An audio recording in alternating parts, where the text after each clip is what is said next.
அஸ்ஸலாமு அலைக்கும், welcome to அடுப்படி ஆராய்ச்சி. இன்றைக்கி வீடியோ ரொம்ப ஸ்பெஷலுங்க. ஏன்னா நம்ம கிச்சன் வேலையை பாதியாக குறைச்சி நேரத்தையும் காசையும் மிச்சப்படுத்த போகிற 5 சூப்பரான கிச்சன் ரகசியத்தை தான் பார்க்க போகிறோம்.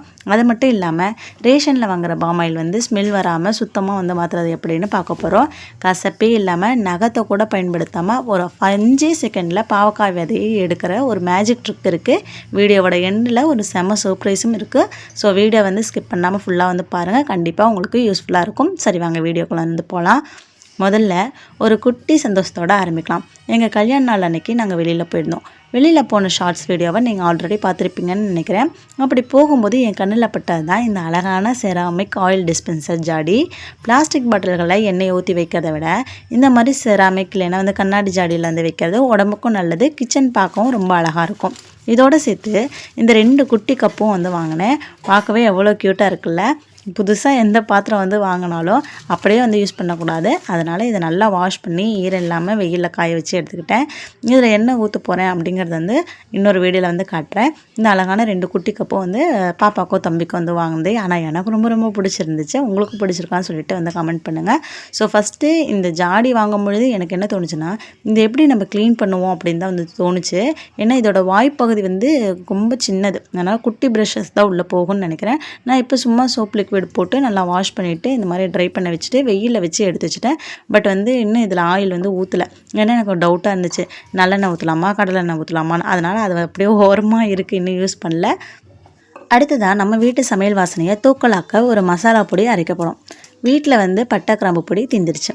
அதான் பட்டை வாங்கிட்டு வந்தேன். இந்த மாதிரி தடிமனாக பெரிய பட்டைகளை அப்படியே மிக்சியில் போட்டால் பிளேடு வீணாயிரும், அரைப்படவே படாது. அதனால் நைஸாக இருக்கிற பட்டையில் மட்டும் அரைக்க எடுத்துக்கிட்டு தடிமனாக இருக்கிற பட்டையில் உடச்சி தனியாக ஒரு பாட்டிலில் வச்சுக்கிட்டேன். இதை நம்ம பிரியாணி குருமாவுக்கெல்லாம் தாளிக்கிறதுக்கெல்லாம் யூஸ் பண்ணிக்கலாம். எப்பயுமே நான் கண் பார்வையில் தான் அளவு போடுவேன். ஆனால் உங்களுக்கு இன்றைக்கி அளந்து காட்டுறேன். சின்ன பவுலில் இந்த மாதிரி பவுல் எடுத்துருக்கேன். இதில் உடச்சி வச்சுருக்க பட்டை போட்டுக்கிறேன். எனக்கு 2 கப்பு வந்துச்சு, பவுல் வந்துச்சு. ஸோ இதுக்கு தகுந்த மாதிரி தான் நம்ம கிராம்பு ஏலக்காய் 2மே சேர்த்துணும். அதனால் எப்பயுமே அப்படியே போட்டுருவேன், உடச்சி போட்டு அரைச்சிடுவேன். பட் சரி உங்களுக்கு ஒரு யூஸ்ஃபுல்லாக இருக்கட்டும் அப்படின்னு சொல்லிட்டு தான் அளந்து காமிச்சேன். அடுத்த கிராம்பு இப்போ நம்ம 2 கப்பு பட்டை எடுத்திருக்கோம். அதுக்கு 1/4 கப்பு அளவுக்கு தான் நான் கிராம்பு எடுத்திருக்கேன். இது 1/4 கப்புக்கு கொஞ்சம் அதிகமாக இருக்கும். ஏலக்காய் அதே மாதிரி நல்ல பெரிய ஏலக்காய் நல்ல வாசனையாக இருக்கும். அதனால் ஒரு 1/2 கப் அளவுக்கு எடுத்துக்கிறேன். இதை எடுத்து வச்சுட்டு அப்படியே நம்ம மிக்சியில் போட்டு அரைச்சி எடுத்துக்கலாம். அதே மாதிரி நம்ம எடுத்து வச்சுருந்த இந்த மொத்தமான பட்டையெல்லாம் கண்டிப்பாக அரைப்படாது. அதனால் நம்ம தாளிக்கிறதுக்குன்னு சொல்லிட்டு பாட்டிலில் போட்டு வச்சுட்டேன். பொதுவாக எல்லோரும் இந்த பட்டை கிராம்பு அடைக்கிறதுக்கு முன்னாடி வெயிலில் காய வைப்பாங்க, இல்லைன்னா வடை சட்டியில் வறுப்பாங்க. ஆனால் அப்படி பண்ணோன்னா இதோட ஒரிஜினல் வாசனையும் இதோட மருத்துவ குணமும் குறைஞ்சி போயிடும். அதனால் நான் எப்போயுமே வறுக்கலாம் மாட்டேன், வெயில்லையும் வைக்க மாட்டேன். அப்படியே மிக்ஸி ஜாரில் போட்டுட்டு நல்லா நைஸ் பவுடராக பண்ணிப்பேன். இப்படி பண்ணும் பொழுது ரொம்ப நாளைக்கு அதோட மருத்துவ குணமும் மாறாமல் இருக்கும், இதோட வாசனையும் மாறாமல் இருக்கும். சிலப்போ நம்ம அதிகமான ஹீட் வச்சிட்டோம் அப்படின்னம்னா சூடாக்கும் பொழுது இதோட வாசனையும் மாறி போயிடும். அப்போ ஃப்ளேவர் நல்லாவே இருக்காது. பாருங்கள் நல்லா நைஸாக அரைச்சி எடுத்துட்டேன். இதை ஒரு ஏர் டைட்டான பாட்டில் போட்டு ஃப்ரிட்ஜில் எல்லாம் நம்ம வைக்கணுன்னே தேவையில்லை. அப்படியே நம்ம கிச்சன்லேருந்து வச்சிட்டோம் அப்படின்னம்னா நமக்கு எப்போ தேவையோ அப்போ எடுத்து யூஸ் பண்ணிக்கலாம். 6 மாதம் ஆனாலும் இதோட வாசனை அப்படியே இருக்கும். இப்போது நம்மளோட சமையல் நேரத்தை மிச்சப்படுத்த 2 முக்கியமான விஷயங்களை பண்ண போகிறோம். முதல்ல ஃப்ரைட் ஆனியன் ஒரு 1/2 கிலோலேருந்து 3/4 கிலோ வெங்காயத்தை நல்லா மெலிசாக நீல வாக்கில் கட் பண்ணி எடுத்துக்கிட்டேன். இதை நல்லா இந்த மாதிரி கையால் பிசைஞ்சு விட்டுட்டோம் அப்படின்னம்னா தனித்தனியாக கிடச்சிரும். அப்புறம் ஒரு பாத்திரத்தில் எண்ணெயை நல்லா சூடு பண்ணிவிட்டு நம்ம கட் பண்ணி வச்சுருக்கிற எல்லா வெங்காயத்தையும் கொஞ்சம் கொஞ்சமாக போட்டு எண்ணெயில் பொன்னிறமாக பொரிச்சு எடுத்துக்கலாம். ஆயில் நல்லா சூடாக இருக்கணும். போட்டதுக்கப்புறமேட்டுக்கு மீடியம் ஃப்ளேமில் வச்சிடணும். இந்த மாதிரி ஃப்ரைட் ஆனியன் கடையில் வாங்கினா விலை ரொம்பவே அதிகம். ஆனால் வீட்டிலேயே செஞ்சு வச்சுக்கிட்டா பிரியாணி, நெய்சோறு, ஏன் தக்காளி தொக்கு, குருமாவை கூட லாஸ்ட்டாக இது மேலே தூவினா ஹோட்டல் டேஸ்ட் அப்படியே கிடைக்கும். இது வந்து செய்து எடுத்து வச்சுக்கோங்க. இது வந்து நல்லா பொரிச்சு எடுத்ததுக்கப்புறமேட்டுக்கு ஒரு டிஷ்யூ பேப்பரில் வந்து போட்டுட்டேன். எக்ஸஸ் ஆயில் இருந்துச்சுன்னா அதை அப்சர்வ் பண்ணிடும்னு சொல்லிட்டு ஒரு அரை மணி நேரம் வெளியில் வச்சிட்டோம்னா நமக்கு சூடு வந்து போயிடும், மொறுமொறுப்பாகவும் வந்து இருக்கும். நம்ம இப்போ வந்து டக்குன்னு வேலை முடியணும், இல்லை வந்து எமர்ஜென்சியாக யாராவது வந்து கெஸ்ட் வந்துட்டாங்க அப்படின்னா இந்த ஒரு பொருள் இருந்ததுன்னா டக்குன்னு சிக்கன் வாங்கினோம்னா சூப்பராக வந்து ஒரு ஹைதராபாதி பிரியாணி கூட வந்து வேகமாக வந்து செஞ்சிடலாம். எல்லாத்துக்குமே இது யூஸ் ஆகும். நான் இந்த மாதிரி பிளாஸ்டிக் பாட்டிலில் போட்டு ஃப்ரிட்ஜ்லேயே வந்து ஸ்டோர் பண்ணி வந்து வச்சுக்கிட்டேன். ஃப்ரிட்ஜில் நீங்கள் ஸ்டோர் பண்ணி வச்சுக்கிட்டிங்க அப்படின்னா 3 மாதம் ஆனாலும் கெட்டு போகாது, அப்படியே ஃப்ரெஷ்ஷாக இருக்கும். ஃப்ரிட்ஜில் வைக்கிறோம், ஜில்ல எறிகிறோம், நமன்னு ஆயிரும், நமுத்து போயிடும், அந்த பிரச்சனையும் இருக்காது. எப்படி வைக்கிறோமோ அதே மாதிரி தான் வந்து லாஸ்ட் வரைக்கும் இருக்கும். அடுத்தது இன்னுமே நம்ம வேலையை ஈஸியாக்க போகிறது என்ன அப்படின்னா பிரெட் க்ரம்ஸ் வந்து ரெடி பண்ணி வச்சுக்கிறது தான். ப்ரெட்டை வந்து இந்த மாதிரி சின்ன சின்னதாக வந்து பிச்சுட்டு ஒரு மிக்ஸி ஜாரில் வந்து சேர்த்துக்கிட்டேன். இதில் லைட்டாக பவுடர் பண்ணி வந்து எடுத்துக்கலாம். இந்த மாதிரி பிரெட் க்ரம்ஸ் நம்ம கடையில் வாங்கினோம்னா அதுவுமே வந்து விலை அதிகம் தான். ஆனால் இது செய்கிறது ரொம்ப ரொம்ப ஈஸி தான். இந்த மாதிரி ப்ரெட்டை பிச்சு போட்டு ஒரு பல்ஸ் மோட்டில் வந்து பல்ஸ் பண்ணிவிட்டு இந்த மாதிரி வந்து நான்ஸ்டிக் பேன் வந்து எடுத்திருக்கேன். ஏன்னா ஒரு சொட்டு எண்ணெய் கூட நம்ம சேர்த்து தேவையில்லை. அப்படியே வந்து மீடியம் ஃப்ளேமில் வச்சு நல்லா கைப்பு இருக்கிற சூடு வர வரைக்கும் நல்லா வறுத்து எடுத்து வச்சுக்கிட்டோம் அப்படின்னோம்னா சூப்பராக வீட்லேயே பிரெட் க்ரம்ஸ் வந்து ரெடி ஆயிரும். இது நல்லா ஆறுனதுக்கப்புறமேட்டுக்கு நம்ம வேறு பாத்திரத்தில் மாற்றலாம். அடுப்புலேருந்து உடனே இறக்கி அந்த பக்கமாக வச்சிடணும். ஏன்னா இதே சூடில் இருந்ததுன்னா அடியில் இருக்கிறதுலேருந்து கரிஞ்சிரும்.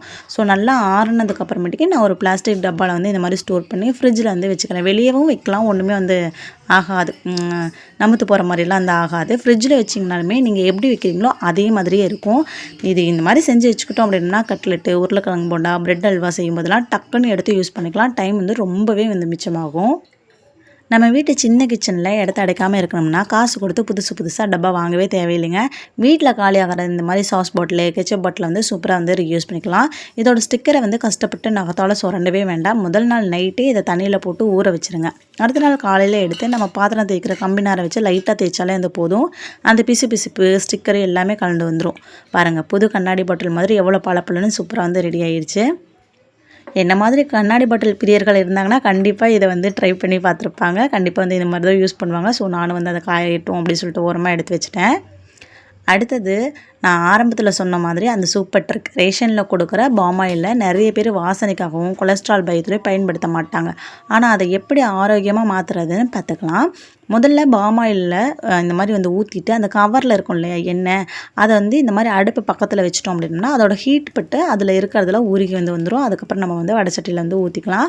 வடைச்சட்டியில் ஊற்றின எண்ணெய் வந்து நல்லா சூடானதுக்கு அப்புறமேட்டுக்கு இதை வந்து முறிக்கிறதுக்கு என்ன பண்ணணும்னா கொஞ்சமாக புளியில் கல் உப்பு வந்து வச்சு நல்லா பால் மாதிரி உருட்டிட்டு அந்த எண்ணெயில் வந்து போட்டுருங்க.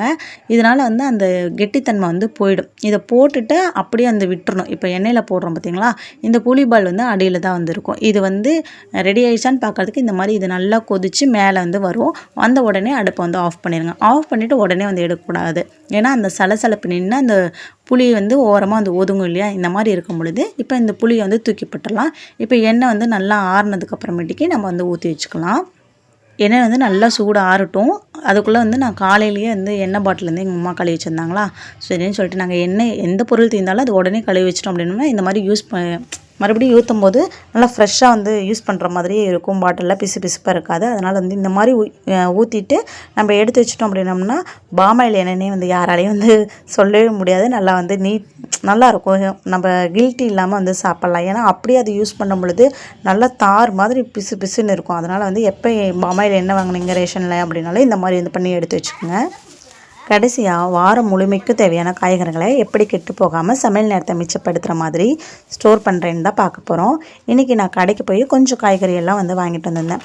உருளைக்கிழங்கு, அப்புறம் என்னென்ன தேவையோ இந்த வாரத்துக்கு என்னென்ன தேவையோ அதெல்லாம் வந்து வாங்கி வச்சுக்கிட்டேன். உருளைக்கிழங்கு வாங்கும் பொழுது மட்டும் இந்த மாதிரி கொஞ்சம் அழுக்காக இருக்கிற மாதிரி மண்ணாக இருக்கிற மாதிரி வாங்கிக்கிட்டோம் அப்படின்னம்னா அப்போ அது ரொம்ப நாளைக்கு கெட்டு போகாமல் அந்த ஈரப்பதத்தோடு அது ஃப்ரெஷ்ஷாக இருக்கும். ஸோ வெங்காயம் பக்கத்தில் வைக்காமல் தனியாக வந்து ஒரு கூடையில் போட்டு வந்து வச்சுக்கிட்டேன். அதே மாதிரி அவரைக்காய், அடுத்து அந்த அவரைக்காய் வந்து இது லேசான வேலை தான், அப்படின்னாலும் சமைக்கும் போது டைம் வந்து எடுக்கும். அதனால் இதோட ஓரங்களில் இருக்கிற நாரையெல்லாம் இப்போவே வந்து அழகாக உரித்து சுத்தம் பண்ணி எடுத்து வச்சுக்கிட்டேன். இதுக்கப்புறமா பீன்ஸ் எடுத்து அதோட தலைப்பகுதியும் வால் பகுதியும் கட் பண்ணி நறுக்கிறதுக்கு ரெடியாக எடுத்து வந்து வச்சாச்சு. இது ரொம்ப கொஞ்சம் பெரிய பீன்ஸு. ஏன்னா பீன்ஸ்லேயே வந்து பெருசு சின்னதெல்லாம் நான் இப்போ தான் பார்க்குறேன். இப்போ வாங்கினதில் இது மட்டும்தான் பெருசு. அடுத்து இந்த மாதிரி குட்டி கேரட் தான் வந்து வாங்கினேன். இந்த பீன்ஸை வந்து பீன்ஸுக்கு அப்புறம் கேரட்டை அப்படியே வச்சா சொனங்கி வந்து போயிடும். அதனால் இதோட தலை அதுக்கப்புறமேட்டுக்கு வால் பகுதி வந்து இந்த மாதிரி கட் பண்ணிட்டோம் அப்படின்னம்னா இது ரொம்ப நாளைக்கு வந்து ஃப்ரெஷ்ஷாக அப்படியே வந்து இருக்கும். அடுத்தது ஒரு சூப்பரான ட்ரிக் என்னென்னா, இப்போ இந்த பாவக்காய் ட்ரிக்கை நல்லா கவனிச்சுக்கோங்க. பாவக்காய் வந்து கசக்காமல் இருக்க மேல் தோலை வந்து லைட்டாக வந்து ஸ்க்ரப் பண்ணிக்கோங்க. நம்மள பெரும்பாலும் பேர் பாவக்காய் கசக்குதுன்னு தான் பிள்ளைங்களாம் வேண்டாம்னு சொல்லுவாங்க. ஆனால் இந்த மாதிரி தோல் வந்து லைட்டாக செதுக்கிட்டோம் அப்படின்னம்னா அது வந்து கசப்பு வந்து அவ்வளோவா இருக்காது. ஏன்னா அந்த திட்டாக இருக்கிறதுல தான் தோல் வந்து அதிக கசப்பு இருக்கும். அப்புறம் அதை பாதியாக வந்து கட் பண்ணிவிட்டு ஒரு ஸ்பூனை வீட்டிலேருந்து இந்த மாதிரி இருக்கிற ஒரு ஸ்பூன் வந்து எடுத்துக்கிட்டு நம்ம பாதியாக கட் பண்ணி வச்சுருக்கோம் இல்லையா பாவக்காய், அதுக்குள்ளே வந்து அந்த ஸ்பூனை வந்து உள்ளே விட்டுட்டு இப்படி ஒரு சுற்றுனீங்க அப்படின்னா கத்தியால் கஷ்டப்படாமல் நகத்தை யூஸ் பண்ணாமல் அழகாக எல்லா விதையும் ஒன்றா வெளியில் வந்து வந்துடும். ஸோ சூப்பராக வந்து ரெடி ஆயிடும். அதுக்கப்புறமேட்டுக்கு இது உங்களுக்கு அதாவது எதுக்கு யூஸ் பண்ணுறீங்களோ அதுக்கு தகுந்த மாதிரி கட் பண்ணிக்கலாம். நான் வந்து ரவுண்டாக வந்து கட் பண்ணிக்கிட்டேன். ஏன்னா என்னத்துக்கு யூஸ் பண்ண போகிறேன்னு எனக்கு தெரியல. எதுக்காக இருந்தாலும் பரவாயில்ல, சிப்ஸ் போடுறதா இருந்தாலும் இப்படியே போட்டுக்கலாம், குழம்புக்கும் இது யூஸ் பண்ணிக்கலாம். ஒருவேளை பொரியல் பண்ணுறோம் அப்படின்னம்னா அப்போ லைட்டாக வந்து இதை மட்டும் அது என்னது சாப்பரில் போட்டு எடுத்துக்கலாம்னு சொல்லிட்டு அதை அப்படியே வந்து எடுத்து வச்சுட்டேன். ஸோ இதே மாதிரி பீட்ரூட்டும் வந்து சொனங்கி போகாமல் இருக்கிறதுக்கு வெங்காய கூடையில் தயவுசெய்து வந்து போட்டுறாதீங்க. வெளியில் வந்து அதாவது ஃப்ரிட்ஜில் வந்து வச்சுக்கோங்க. இந்த மாதிரி இதோட தலைப்பகுதியும் வால் பகுதியும் கட் பண்ணிவிட்டு வச்சிட்டோம் அப்படின்னா அவ்வளோ சீக்கிரம் வந்து வாடி போகாத ஃப்ரெஷ்ஷாக வந்து இருக்கும். புடலங்காய் இது வந்து அப்படியே நீளமாக வச்சா ஃப்ரிட்ஜில் வந்து இடத்த அடைக்கும். அதனால் இதோட தோலை வந்து லைட்டாக ரிமூவ் பண்ணிவிட்டு சும்மா ரஃப்பாக ஒரு 4ஆக கட் பண்ணிவிட்டு உள்ளே இருக்கிற விதைகள் எல்லாத்தையும் வந்து எடுத்துக்கிட்டேன். இதை எடுத்துகிட்டு அதுக்கப்புறமேட்டுக்கு நம்ம டப்பாவில் போட்டு வச்சிட்டோம் அப்படின்னோம்னா குழம்புக்காக இருந்தாலும் இல்லை பொரியலுக்காக இருந்தாலும் எதுக்கு தேவையோ அதுக்கு தகுந்த மாதிரி சைஸில் வந்து நம்ம அப்புறம் வந்து கட் பண்ணிக்கலாம். இந்த மாதிரி பாக்ஸில் போட்டு வைக்கிறதுனால நல்லா ஃப்ரெஷ்ஷாகவும் இருக்கும், அதே சமயம் வந்து இடத்தையும் அடைக்காமல் இருக்கும். இப்படி ரெடி பண்ணி வச்சா எல்லா காய்கறிலையும் தனித்தனியாக வந்து பிளாஸ்டிக் டப்பாவில் போட்டு மூடி வச்சிட்டோம்னா சமைக்கும் போது எடுத்து டக்குன்னு நறுக்கிற வேலை மட்டும்தான், நேரமும் மிச்சம், காய்கறிகளும் வாரம் முழுக்க ஃப்ரெஷ்ஷாக வந்து இருக்கும். இந்த வீடியோவில் நான் சொன்ன ஆயில் ஜாடி, அப்புறம் மசாலா பொடி, அப்புறம் பாமாயில் ட்ரிக்கு, இந்த காய்கறி ஸ்டோரேஜ் டிப்ஸ் எல்லாமே வந்து உங்களுக்கு கண்டிப்பாக பயனுள்ளதாக இருக்கும்னு நினைக்கிறேன். இதில் உங்களுக்கு எந்த டிப்ஸ் வந்து ரொம்ப பிடிச்சிருந்தது, புதுசாக இருந்ததுன்னு சொல்லிட்டு கமெண்ட்டில் சொல்லுங்கள். நம்ம சேனல் இன்னும் சப்ஸ்கிரைப் பண்ணலை அப்படின்னா மறக்காமல் சப்ஸ்கிரைப் பண்ணுங்கள்.